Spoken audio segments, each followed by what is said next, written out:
चार चार प्रगटे ललनवा,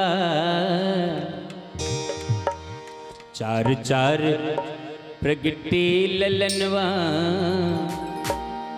देखिए, रावण के वंश के जितने लोग हैं वे लोग हाथ खड़े नहीं करेंगे, ताली बिल्कुल नहीं बजाएंगे, बधाई बिल्कुल नहीं गाएंगे। और राम जी के जन्म की खुशी जिनको हुई है, क्या राम जी के जन्म की खुशी जिनको हुई है वो शांत नहीं बैठेंगे।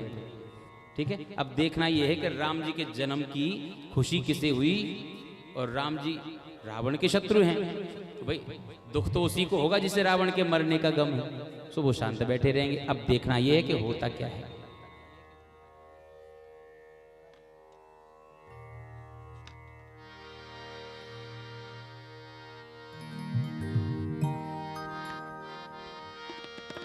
चार चार प्रगटे ललनवा, प्रगटे ललनवा, भवनवा में बाजे भजनवा।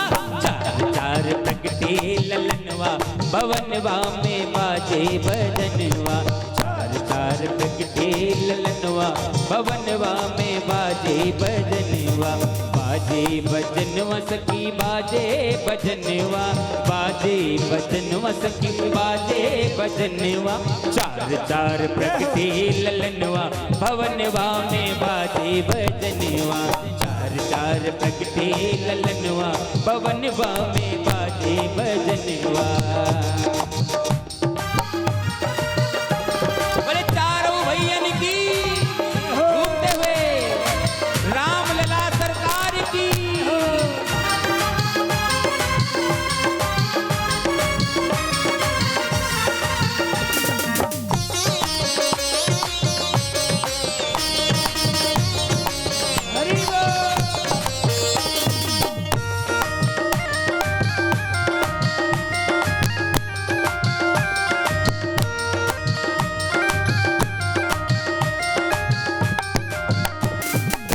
दुई सुत बोल मणि छवि छीनत, दुई सुत बोल मणि छवि छीनत।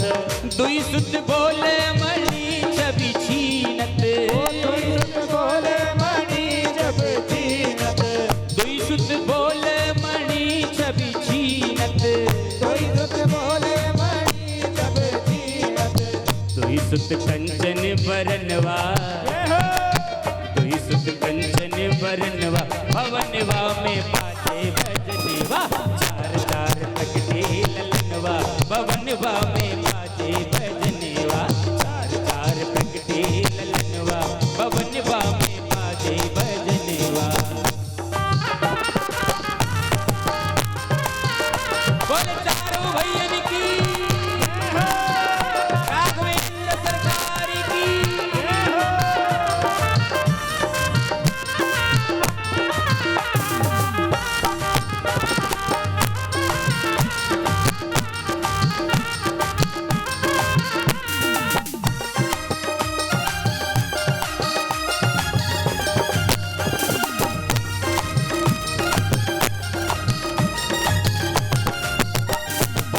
नारद मुदित बजावत वीणा, नारद मुदित बजावत वीणा। नारद मुदित बजावत वीणा, नारद मुदित बजावत वीणा। नारद मुदित बजावत वीणा, नारद मुदित बजावत वीणा। और काग करे कीर्तनवा,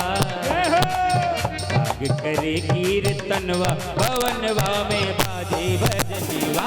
चार चार प्रगटे ललनवा, भवनवा में बाजे भजनवा। चार प्रगटे ललनवा, भवनवा में बाजे भजनवा। चार चार प्रगटे ललनवा, भवनवा में बाजे भजनवा। चार चार प्रगटे ललनवा, भवनवा में बाजे भजनवा। तन सुध भूल मगन होई नाचत, तन सुध भूल मगन होई नाचत। हे तन सुध भूल मगन होई नाचत, तन सुध भूल मगन होई नाचत। सैल सुता के सजनवा, महल सुता के सजनवा भवनवा में बाजे भजनवा चार चार प्रगटे ललनवा भवनवा में बाजे भजनवा चार चार प्रगटे ललनवा भवनवा में बाजे भजनवा चार चार प्रगटे ललनवा भवनवा में बाजे भजनवा चार चार प्रगटे ललनवा भवनवा में बाजे चार प्रगटे ललनवा भवनवा में बाजे भजनवा चार चार प्रगटे चारों भैयन की भवनवा में बाजे भजनवा चार चार प्रगटे ललनवा भवनवा में बाजे भजनवा। आनंद हो रहा है।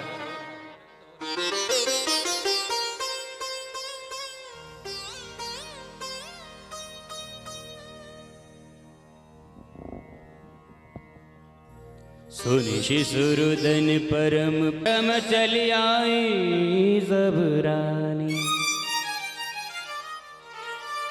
भगवान का जब प्राकट्य हुआ तो देवी देवता रूप बदल बदल करके अयोध्या में आए दर्शन करने के लिए। मास दिवस कर दिवस भा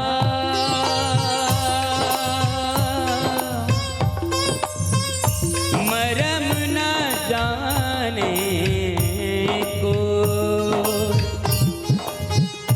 रथ समेत रवि था के हो निशा कवन विधि हो निशा कवन विधि हो। सूर्य भगवान मध्य दिवस अतिशीत न घामा। दोपहर में तो जन्म हुआ भगवान का और 1 महीने तक दोपहर ही बना रहा। जी हाँ, 1 महीने तक शाम नहीं हुई। सूर्य भगवान ऐसे टक्की लगा करके खड़े हैं, देख ही रहे हैं, भगवान का दर्शन कर रहे हैं। 1 महीना बीत गया, किसी को भी ये पता नहीं चला कि आज रात भी होनी है। 1 महीने तक दिन ही बना रहा। सब हंस रहे हैं, नाच रहे हैं, गा रहे हैं, बधाइयां लूट रहे हैं, लुटा रहे हैं, लेकिन राम जी के पलना के नीचे से रोने की आवाज आई। बड़े ध्यान से सुनना। राम जी के पलना के नीचे से रोने की आवाज आई। भगवान राम ने कहा, कौन है भैया? भाई सब लोग नाच रहे हैं, गा रहे हैं, खुशियां मना रहे हैं, तू कौन है जो रो करके सब बेकार कर रहा है? तो नीचे से आवाज आई, पलना के नीचे से। बोले, महाराज मैं हूं चंद्रमा। कौन? चंद्रमा। तो राम जी ने कहा, तुझे मेरे जन्म की खुशी नहीं है? बोले, बिल्कुल नहीं, बिल्कुल नहीं। भगवान ने कहा, क्यों? राम जी बोले, पहले तो ये बताओ हमारी और आपकी दुश्मनी कैसे हुई? चंद्रमा ने कहा, प्रभु ये बताओ हमारी और आपकी शत्रुता कब हुई? भगवान ने कहा, हमारी तुम्हारी कोई शत्रुता नहीं है। चंद्रमा ने कहा, जब हमसे कोई शत्रुता नहीं है तो एक बात बताओ, तुमने आज पूरी कृपा सूरज के ऊपर क्यों बरसा दी?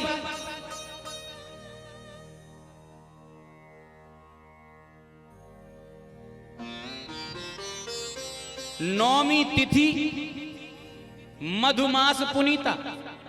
बोले, चैत्र का महीना जब सबसे ज्यादा धूप निकली होती है, सूरज का ही बोलबाला होता है, तो चैत्र के महीने में आए। मध्य दिवस दिन के 12 बजे जब सूरज पूरे प्रकाश में, पूरे पावर में होता है, तब आए, पूरी शक्ति दे करके। मध्य दिवस। इतना ही नहीं महाराज, सूर्य वंश में भी आए हैं। कुछ तो लाज रख लेते महाराज हमारी। चंद्रमा और सूरज आपके नेत्र कहे जाते हैं, एक ही आंख आपने जला ली, एक बंद। कुछ तो लाज रख लेते हमारी। मुझे बिल्कुल खुशी नहीं हुई आपके जन्म की, भगवान राम ने कहा चंद्रमा तुझे रोने की जरूरत नहीं है, इस बार हम सूर्य वंश में आए, दिन के 12 बजे आए, चैत्र के महीने में आए, अगली बार जब आएंगे तो चंद्रवंश में आएंगे, रात के 12 बजे आएंगे, भादों के महीने में, फिर तो खुश है। बोले इस जन्म में हमें क्या मिला, जब आओगे तब आओगे, इस बार हमें क्या मिला? तो भगवान बोले इस बार एक काम करते हैं, मेरे नाम के बाद तेरा नाम लिया जाएगा। और क्या चाहता है? बोल श्री रामचंद्र की जय हो। और क्या चाहता है भाई? भले ही हम सूर्य वंश में आए हैं लेकिन नाम तेरा ही लगेगा। चंद्रमा ने कहा अच्छा अभी मेरा नाम लोगे, फिर जब मेरे वंश में आओगे फिर सूर्य का नाम लिखवाओगे, बराबर हो जाएगा। भगवान बोले नहीं, तेरे वंश में आएंगे तब भी तेरा ही नाम चलेगा, कृष्ण चंद्र की। चंद्रमा खुश हो गया, बोला महाराज अब ठीक है। बोले भक्तवत्सल भगवान की बड़ा आनंद आ रहा। शुभ समय जानकर के दशरथ जी ने वशिष्ठ जी को बुलाया नामकरण संस्कार के लिए। अब नामकरण संस्कार होता है, वशिष्ठ जी देख रहे हैं जो आनंद सिंधु सुख राशि सी करते त्रियलोक सुपासी, जो आनंद सिंधु सुख राशि सी करते त्रियलोक सुपासी, सो सुख धाम राम असनामा अखिल लोकदायक विश्रामा। बोले जो आनंद के सिंधु हैं, सुख के सागर हैं, इनका तो अनादि काल से ही नाम राम ही है। सो वशिष्ठ जी ने कहा इनके नाम के साथ छेड़खानी नहीं करनी चाहिए, इनका जो नाम पहले से चला आ रहा है हम वही नाम इस बार भी रखेंगे। सो इनका नाम क्या रख दिया? सो सुख धाम राम असनामा। बोले इनका नाम तो राम ही है, बदलेंगे नहीं, क्योंकि राम तो एक ही है, ये वही राम। अब विश्व भरण पोषण कर जोई, विश्व भरण पोषण कर जोई, ताकर नाम भरत अस होई, ताकर नाम भरत अस होई। वशिष्ठ जी ने कहा जो पूरे विश्व का भरण पोषण करते हैं वो कौन है? भगवान विष्णु। विश्व का पालन भरण पोषण कौन करते हैं? भगवान विष्णु। तो कहा जो भगवान विष्णु के अवतार हैं उनको हम नाम देते हैं ताकर नाम भरत। क्या नाम देते हैं? भरत। मतलब राम विष्णु के अवतार नहीं है, राम से तो विधि हरि हर बंदित पद रेणु, श्री राम जो हैं उनकी पूजा ब्रह्मा विष्णु महेश करते हैं, मतलब राम विष्णु के अवतार नहीं है। विश्व भरण पोषण कर जोई, ताकर नाम भरत अस होई। विष्णु के अवतार भरत जी हैं, क्योंकि भगवान ने कहा था अंसन सहित लेऊ अवतारा, से उनके अंश हैं। जाके सुमिरन तेरी पुनासा, नाम शत्रुघ्न पेर प्रकाशा। जिसके सुमिरन करने मात्र से शत्रुओं का संहार हो जाता है। सृष्टि के संहारक कौन है? सृष्टि के संहारक कौन है? भगवान शंकर। तो शंकर जी के अवतार हैं श्री शत्रुघ्न जी महाराज। नाम शत्रुघ्न वेद प्रकाशा, लक्षण धाम राम प्रिय, सकल जगत आधार, गुरु वशिष्ठ तेरा था, लक्ष्मण नाम उदार, लक्ष्मण नाम उदार। बोले जो लक्षणों के धाम हैं, भगवान श्री राम को बड़े प्रिय हैं, और सकल जगत आधार, बोले जो समस्त जगत के आधार हैं। कौन? इस पृथ्वी को अपने फण के ऊपर धारण किसने किया है? शेषनाग ने।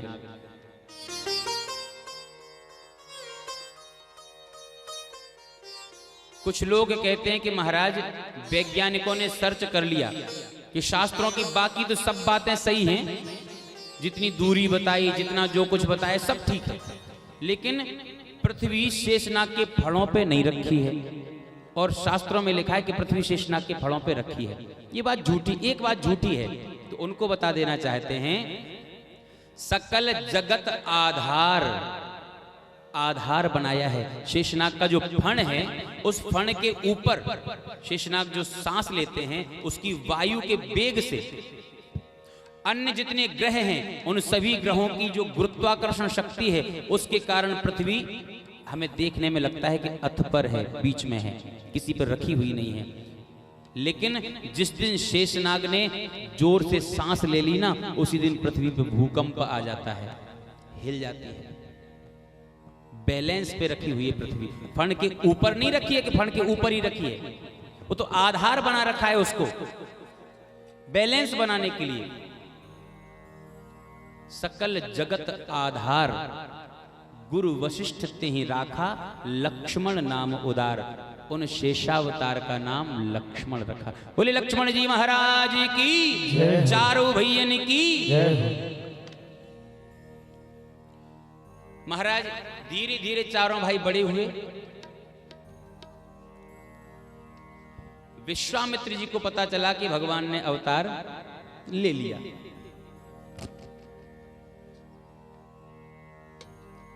विष्णु भगवान ने अवतार ले लिया, अब क्या करें?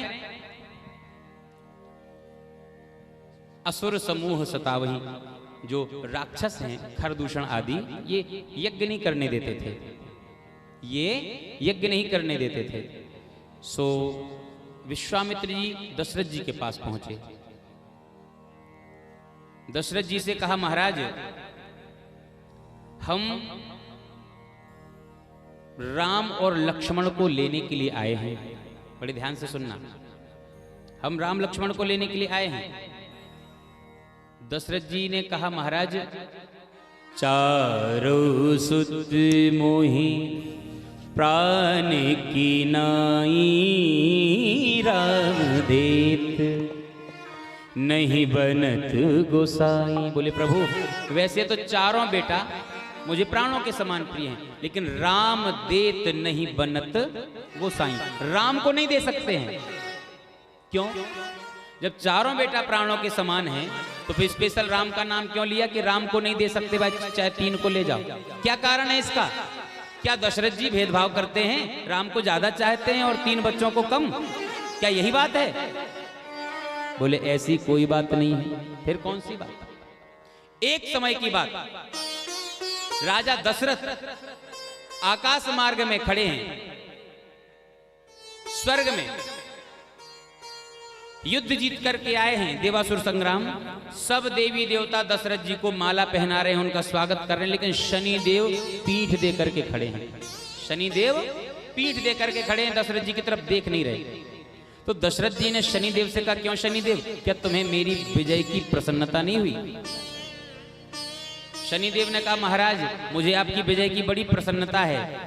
तो कहा, फिर तुम मेरा स्वागत क्यों नहीं कर रहे हो, तुम मेरी तरफ देख क्यों नहीं रहे हो? शनि ने कहा, महाराज इस समय हमारी वक्र दृष्टि चल रही है, उल्टी दृष्टि चल रही है।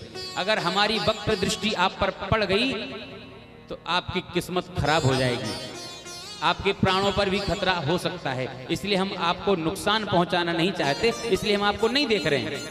दशरथ जी ने कहा अच्छा, तो तुम्हारे देखने मात्र से हमारा अहित हो जाएगा?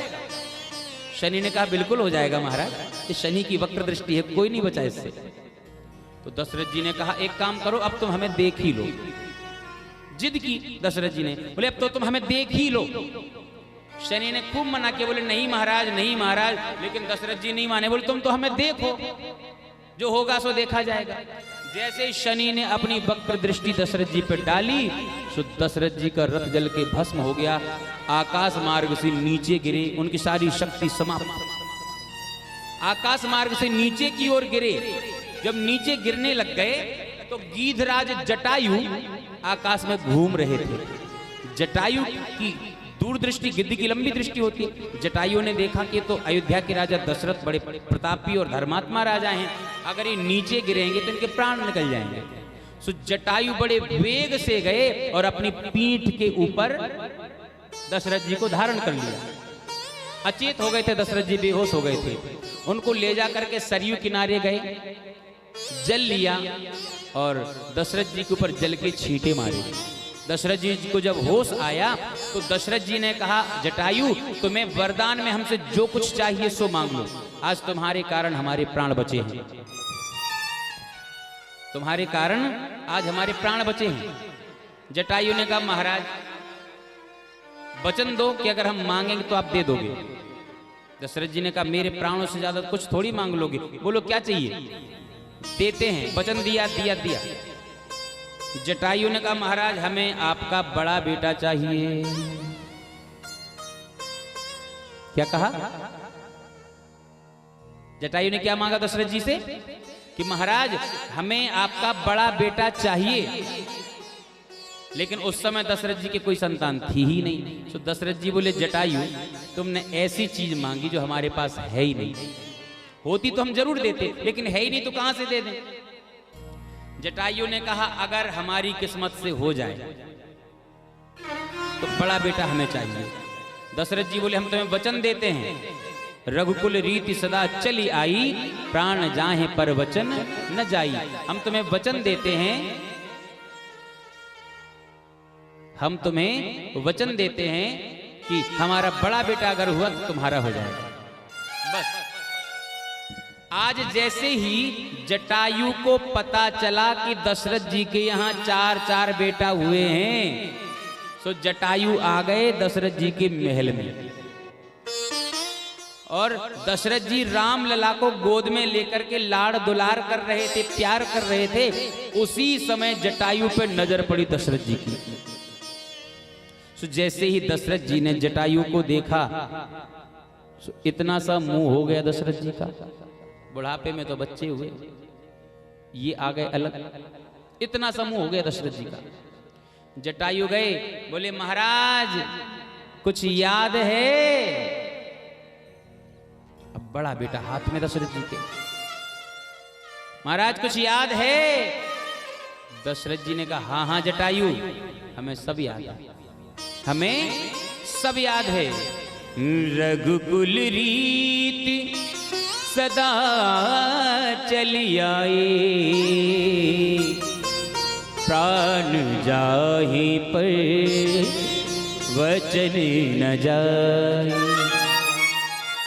जटायु ये पकड़ो, ये पकड़ो, मैंने तुम्हें जो वचन दिया था कि मेरा बड़ा बेटा मैं तुम्हें दे दूंगा, ये पकड़ो मेरा बड़ा बेटा और ले जाओ। जैसे ही जटायु ने प्रभु श्री राम को अपने हाथों में लिया, जटायु की आंखों से आंसू बहने लग गए, हृदय गदगद हो गया, मन प्रसन्न हो गया कि मैं मांसाहारी पक्षी, मैं मांसाहारी पक्षी और मेरे हाथ में जगत का स्वामी मेरा बेटा बन के पड़ा हुआ है। तो जी भर के जटायु ने भगवान का दर्शन किया, भगवान का दीदार किया, हृदय प्रफुल्लित हो गया। और दशरथ जी दूर से देख रहे हैं। जटायु ने कहा महाराज तो क्या मैं अपने पुत्र को ले जाऊं? दशरथ जी हृदय पे हाथ रख के कहते हैं हाँ हाँ जटायु ले जाओ, तुम्हारा ही तो है, ले जाओ। तो महाराज ले जाओ? हाँ हाँ ले जाओ। जटायु भगवान को लेकर के दरवाजे तक गए। दशरथ जी ने रोक लिया, बोले रुको जटायु, जा तो रहे हो, लेकिन इस दहली को भूल मत जाना, इधर आते जाते रहना। और जब आओगे ना तो अपने पुत्र को साथ में लेके जरूर आया करो। जटायु ने हाथ जोड़े, बोला महाराज आपकी बहुत बड़ी कृपा है, एक कृपा और कर दीजिए, एक कृपा और कर दीजिए। बोले क्या? जटायु ने कहा महाराज मैं जंगल में भ्रमण करने वाला मांसाहारी पक्षी हूं, इस बच्चे को जंगल में लेकर के कहां कहां घूमूंगा, नवजात शिशु है, इसे इस समय माता के दूध की आवश्यकता है, पालन पोषण की आवश्यकता है। सो हे महाराज इतनी कृपा कर दो कि इस बालक को अपने पास रख लो और इसका पालन पोषण करो। ध्यान रहे मेरे बच्चे को कोई कष्ट नहीं होना चाहिए। एक निवेदन और है महाराज, जब मुझे इसकी सबसे अधिक आवश्यकता पड़े तो इसे आप मेरे पास भेज देना। बस इतनी सी प्रार्थना है कि मुझे मेरे पुत्र की सबसे ज्यादा जब आवश्यकता पड़े तब इसे मेरे पास भेज देना। जटायु श्री राम को दशरथ जी के पास धरोहर के रूप में सौंप करके चले गए। और आपको पता है पिता को अपने पुत्र की सबसे ज्यादा आवश्यकता कब होती है? अंतिम संस्कार के समय। अंतिम संस्कार कौन करता है? बेटा करता है। तो क्या राम जी ने दशरथ जी का अंतिम संस्कार किया? नहीं किया, लेकिन राम जी ने जटायु का अंतिम संस्कार किया। क्यों? क्योंकि जटायु को ही पिता मानते हैं श्री राम। जो पिता का कार्यक्रम होता है, जो अंतिम संस्कार करने की क्रिया होती है, वो राम जी ने दशरथ की नहीं जटायु की। जटायु का पुत्र है श्री राम, दान कर चुके हैं दशरथ जी। सो दशरथ जी विश्वामित्र से कहते हैं महाराज चारों सुत मोहि प्राण की नाई। वैसे मैं चारों पुत्रों को बराबर प्रेम करता हूं, लेकिन राम देते नहीं बनत गोसाई। राम को कैसे दे दें भाई, जो हमारी चीज है ही नहीं वो हम कैसे दे दें आपको? राम देत नहीं बनत गोसाई। लेकिन वशिष्ठ जी ने समझाया कि दशरथ जी ये विश्वामित्र हैं, अगर इनके साथ तुम 2 बच्चों को भेजोगे तो 4 आएंगे, 4 घटेंगे नहीं बढ़ेंगे। तो कैसे? बोले अभी जाएंगे और जब विश्वामित्र जी इनको लौटा करके लाएंगे ना तो साथ में बहुएं भी आएंगी, इनका विवाह हो जाएगा। कौशल्या जी खड़ी थी बगल में, बोली महाराज जल्दी भेज दो, बहुएं चाहिए। हैं? चाहे बेटा धरती में रखा हो, बिल्कुल छोटा सा हो, लेकिन मम्मी सुन ले कि बेटा की शादी वाले आए हैं, इतनी खुशी होती है। देखो अब तो सास बन जाएंगी, हम सेवा होगी, फिर चाहे बाद में गला दबाए। हाँ बड़ा अच्छा। कौशल्या जी बोली महाराज भेज दो। सो भेज दिया। जैसे ही महाराज विश्वामित्र जी के साथ राम लक्ष्मण गए, सो जंगल में सबसे पहले चले जात मुनि दीन दिखाई, सुन ताड़िका क्रोध कर धाई। जैसे ही ताड़का ने सुना सो गुस्सा आ गया, भगवान राम लक्ष्मण को देख करके क्रोध आ गया, क्रोध कर धाई। अब यहाँ पे ताड़का ने ऐसा क्या सुन लिया कि गुस्सा आ गया। भाई बिना किसी बात के गुस्सा तो किसी को आता नहीं है, कोई भी हो। तो ताड़का ने ऐसा क्या सुन लिया कि सुन ताड़का क्रोध कर धाई।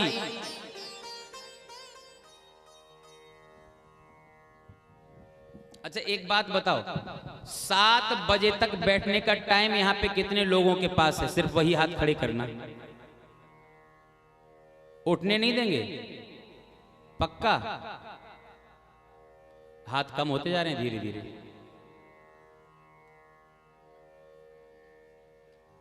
देखो जैसे अगर 7 बजे तक बैठने का टाइम है तो हम थोड़ी सी राम कथा और अच्छे से सुनाएं, और अगर नहीं है तो अभी विश्राम करके जन्मोत्सव करा देंगे कृष्ण भगवान का।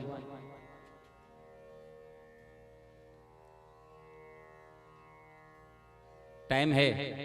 अच्छा, लेकिन अब समस्या ये है ना कि वोटिंग करते हैं तो अगर एक वोट भी जिसका ज्यादा है वही जीत जाता है कि नहीं? तो कुछ लोग जो दूर से आए हैं उन्हें जाना भी है, घर के कामकाज भी, भोजन पानी की सारी व्यवस्थाएं होती हैं, फिर भी हम प्रयास करते हैं जल्दी संक्षेप में जो रामकथा की मुख्य वो हैं संक्षेप में सुनाने का प्रयास करेंगे। और बहुत ही जल्द तैयारियां चल रही हैं भगवान के नंदोत्सव की, तो सब उसमें आनंद लेंगे ही। हमारे श्री संजय जी ने इतनी दिव्य व्यवस्थाएं की हैं, अच्छी नहीं दिव्य व्यवस्थाएं। जैसा नंद महल को सजाया गया तो उसी तरह से यहाँ भी बिल्कुल ऐसे लग रहा है जैसे नंद बाबा के यहाँ ही बैठे हैं।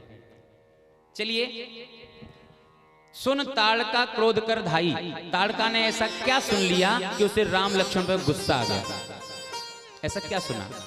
एक समय की बात है, राजा दशरथ जंगल में भ्रमण करते करते करते करते बहुत दूर निकल गए। भूख प्यास से बेचैन, गर्मी का समय, प्यास के कारण उनके प्राण निकल रहे थे दशरथ जी के। दृष्टि पड़ी कि यहाँ पे ताड़का रहती है, निश्चय इसके पास पानी मिल जाए। जब कोई रहता है तो पानी की व्यवस्था तो जरूर होगी।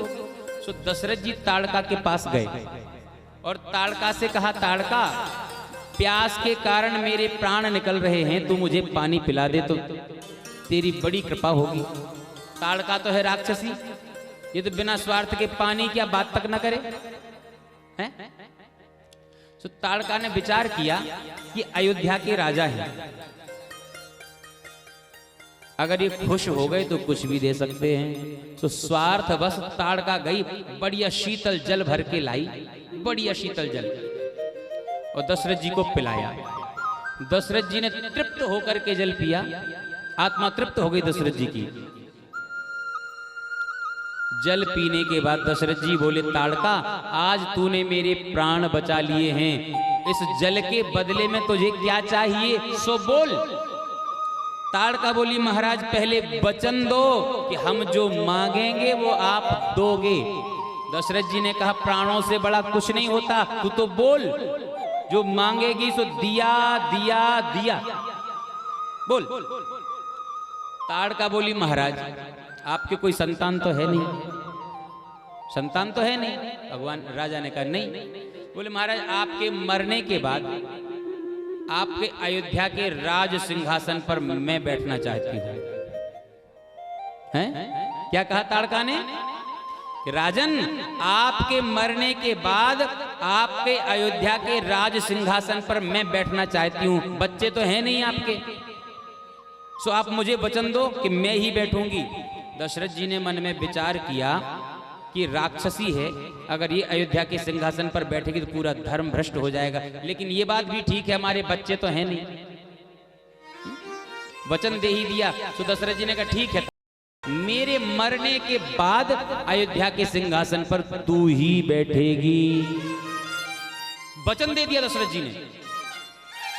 लेकिन जब ताड़का को पता चला कि दशरथ जी के तो हो गए 4 बेटा हैं, वचन कब मांगा था? जब बच्चे नहीं थे। अब ताड़का को पता चला कि दशरथ के हैं 4 बेटा, और जिस राजा के 4 बेटा हैं वो मुझे बैठने देंगे गद्दी पे? काय को बैठने देंगे?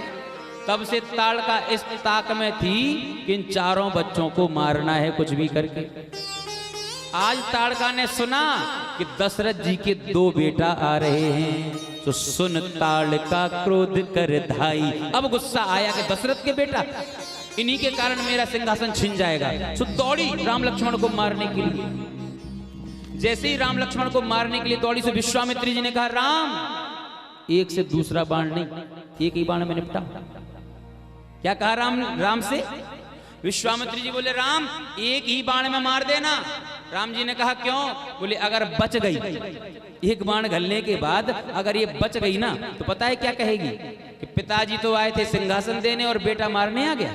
ऐसे ही रघुकुल की रीति है, तो जवाब नहीं दे पाओगे तुम। तो ऐसा बाण चलाओ कि एक ही में तुरंत फैसला ऑन द स्पॉट। तो भगवान राम ने भी फिर ऐसे ही समझदारी से काम किया। क्या किया? एक ही बाण प्राण हर लेना, एक ही बाण प्राण जान हर लीना, दीन जानते ही निज पद दीना, दीन जानते ही निज पद दीना। एक ही बाण में भगवान ने ताड़का के प्राण हर लिए। फिर क्या किया?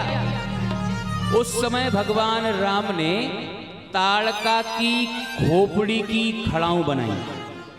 ध्यान से सुनना, राम जी ने ताड़का की खोपड़ी से खड़ाऊं बनाई और उन्हें धारण कर लिया, उन्हें पहन करके रहे।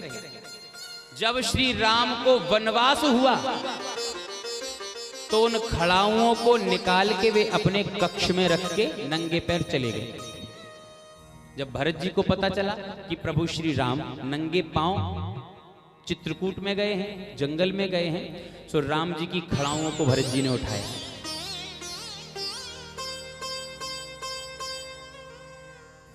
खड़ाऊं को भरत जी ने उठाया, तीर्थों का जल भरा और लेकर के पहुंचे प्रभु श्री राम के पास।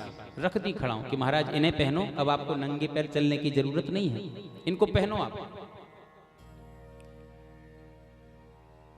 तब श्री राम ने भरत जी को पूरी कथा सुनाई। क्या कथा सुनाई? कि देखो भरत, पिताजी तो चल बसे, अब पिताजी का एक वचन हम पूरा कर रहे हैं और एक वचन तुम पूरा करो। जी हाँ, बोले हम एक वचन पूरा कर रहे हैं कि माता कैकेयी ने वचन मांगा था 14 वर्ष वनवास का, सो अपने पिता का एक वचन हम पूरा कर रहे हैं 14 वर्ष वनवास के लिए। और पिता ने एक वचन ताड़का को दिया था कि पिताजी के मरने के बाद ताड़का ही अयोध्या के सिंहासन पर बैठेगी। सो हे भरत भैया, ये जो खड़ाऊं हैं ये ताड़का के शीश खोपड़ी से बनी हुई हैं, और जो राजमुकुट है वो शीश पर ही रखा जाता है। सो तुम ये खड़ाऊं यहां से ले जाओ और इनको सिंहासन पर रख देना और इन्हें राजमुकुट पहना देना। तो जब तक हम लौट के नहीं आएंगे तब तक पिता का वचन पूरा हो जाएगा, पिता का वचन पूरा हो जाएगा। मतलब पिता के मरने के बाद ताड़का ही अयोध्या के सिंहासन पर बैठेगी, उससे हमारा दोनों का वचन पूरा हो जाएगा और पिता की मर्यादा, उनके वचन की मर्यादा भी रह जाएगी। सो श्री भरत जी महाराज उन खड़ाऊं को लेकर के गए।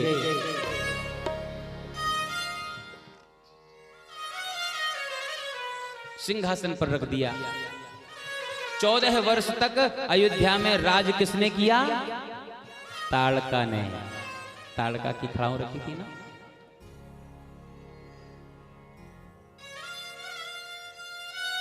महाराज श्री राम जी की दिव्य कथा है,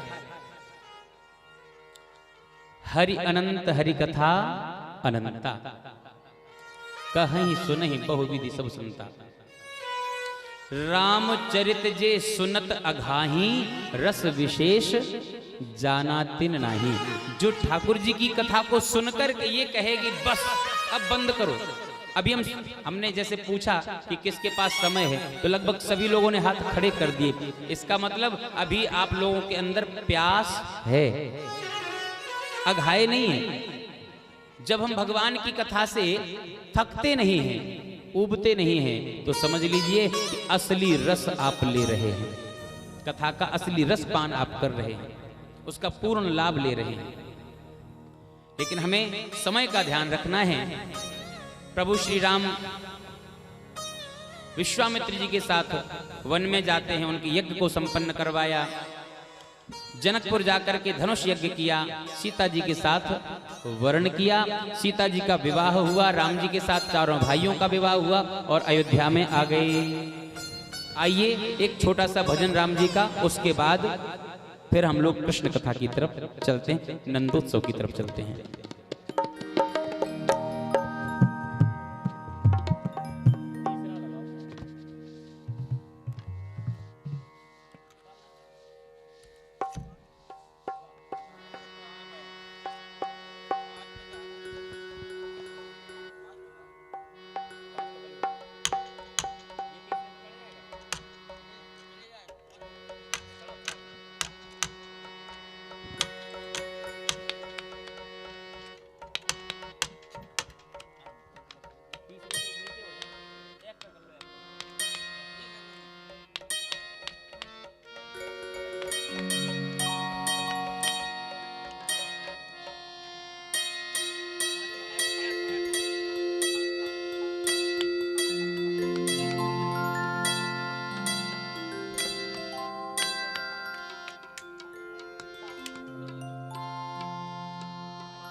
अब माहौल बदलना है ना। अभी मर्यादा पुरुषोत्तम की कथा थी। किसकी कथा थी? मर्यादा पुरुषोत्तम की। अब है लीला पुरुषोत्तम की। सो मर्यादा पुरुषोत्तम की कथा तो मर्यादा में चली आराम आराम से।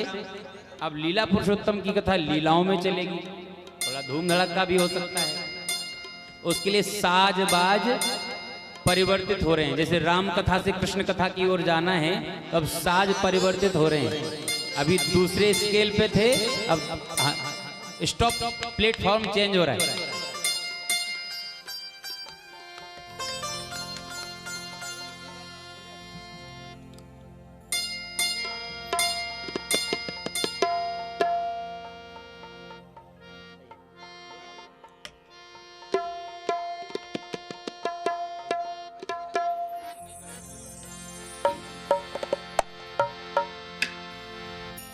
चहुं दिशि बरसे राम रल, छायो हर्ष अपार। राजा रानी ये करें, सब मिल जय जयकार, सब मिल जय जयकार।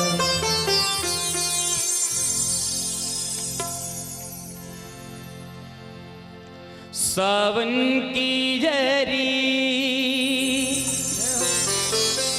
प्यासे नैनों में पड़ी, सावन की झरी प्यासे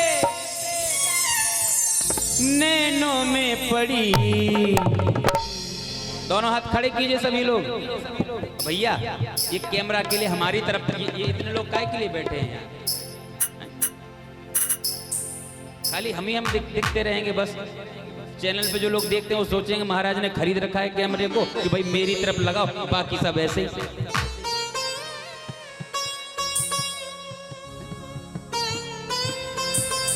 सावन की झरी प्यासे, किसी के भी हाथ नीचे नहीं होना चाहिए, इतना ध्यान रखना। ये राम कथा का अंतिम भजन है, सबके हाथ ऊपर। हाँ प्यासे नैनों में पड़ी, सीता राम दर्श रस बरसे जैसे सावन की झरी। सीता राम दर्श रस बरसे जैसे सावन की झरी। राम दर्श रस बरसे सावन की झरी। सावन की झरी प्यासे नैनों में पड़ी, सावन की झरी प्यासे नैनों में पड़ी। सीता राम दर्श रस बरसे जैसे सावन की झरी। राम दर्श रस बरसे जैसे सावन की झरी। कौशल नंदन राजा राम, जानकी वल्लभ सीता राम। सीता राम दर्श रस बरसे जैसे सावन की झरी। सीता राम दर्श रस बरसे जैसे सावन की झरी। बोले राम लला सरकार की जय हो।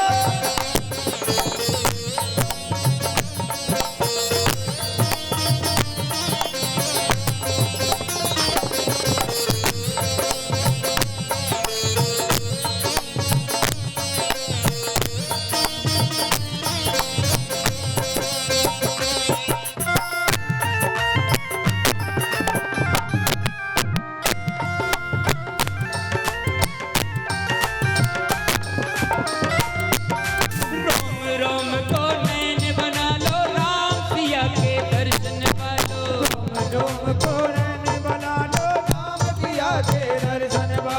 रोम रोम को नैन बना लो, राम सिया के दर्शन पालो।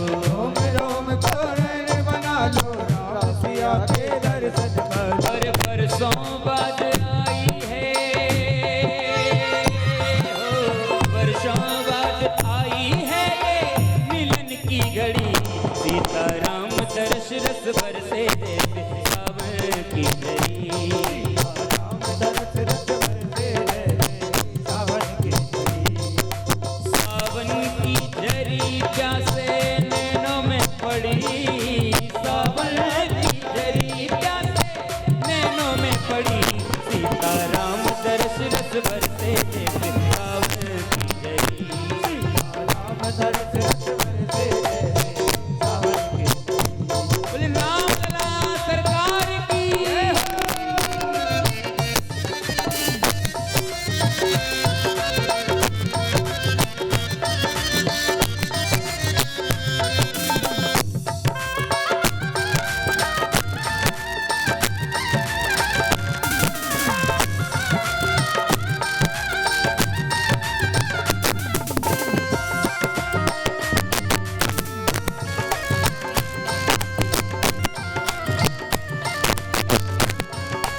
नगी ने अवध अंगूठी में जड़ ली नी।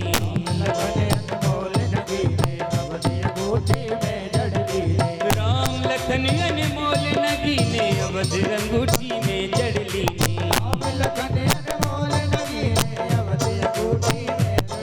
और सीता ऐसे सोहेरे जैसे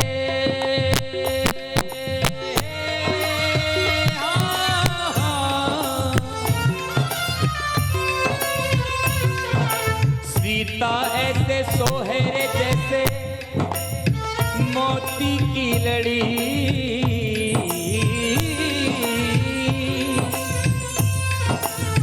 सीता ऐसे सोहेरे जैसे मोती की लड़ी।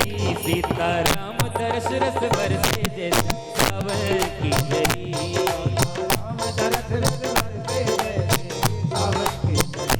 सीता राम दरस रस बरसे जैसे सावन की जड़ी।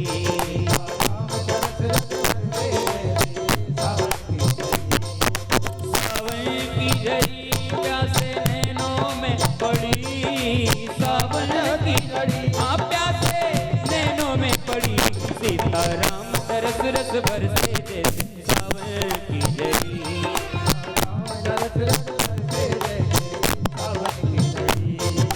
कौशल नंदन राजा राम जानकी वल्लभ सीता राम।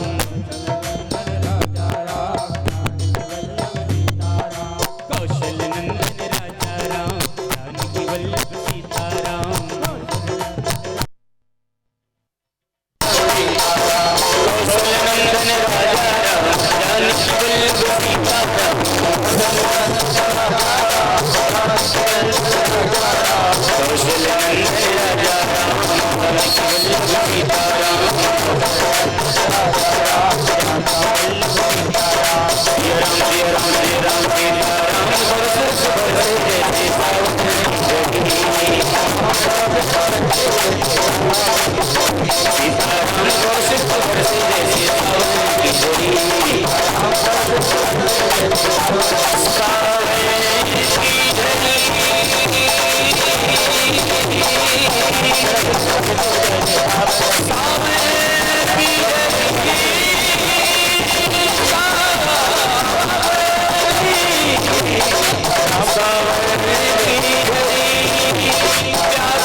बोले श्री राम